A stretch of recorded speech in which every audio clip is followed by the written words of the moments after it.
స్వర్ణాంధ్ర స్వచ్ఛాంధ్ర కార్యక్రమంలో భాగంగా రాష్ట్ర ముఖ్యమంత్రి నారా చంద్రబాబు నాయుడు ఈ నెల 23న పెద్దాపురం పర్యటనకు అవసరమైన ఏర్పాట్లను వేగంగా పూర్తి చేయాలని జిల్లా కలెక్టర్ షాన్ మోహన్ అధికారులను ఆదేశించారు. జిల్లా కలెక్టర్ షాన్ మోహన్, జిల్లా ఎస్పీ బిందు Madhav, Peddapuram MLA Nimmakayala Chinarajappa, joint collector Rahul Meena, revenue, police, municipal corporation, road భవనాలు, పోలీస్ తదితర శాఖల అధికారులతో హెలీప్యాడ్, ప్రజావేదిక, P4 ఇతర కార్యక్రమాలకు సంబంధించిన ప్రదేశాలను పరిశీలించారు.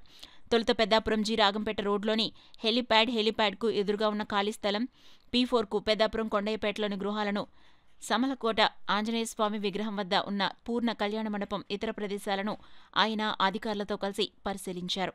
ఈ సందర్భంగా జిల్లా కలెక్టర్ షాన్ మోహన్ మాట్లాడుతూ ఈ నెల 23న స్వర్ణ ఆంధ్ర స్వచ్ఛాంధ్ర కార్యక్రమంలో భాగంగా రాష్ట్ర ముఖ్యమంత్రి పెద్దాపురంలో పర్యటించనున్నారన్నారు. ఈ నేపథ్యంలో ముఖ్యమంత్రి పర్యటనను దృష్టిలో ఉంచుకుని అవసరమైన ఏర్పాట్లను వేగవంతం చేయాలని ఆయన జిల్లా అధికారులను ఆదేశించారు. ఈ పర్యటనలో జిల్లా కలెక్టర్ వెంట పెద్దాపురం మాజీ chairman Raja Suribabu Raja, RDO K Sriramani, ASP S Srinivasarao, Peddapuram municipal commissioner Srikanth Reddy, Peddapuram DSP Sriharraju తదితరులు పాల్గొన్నారు.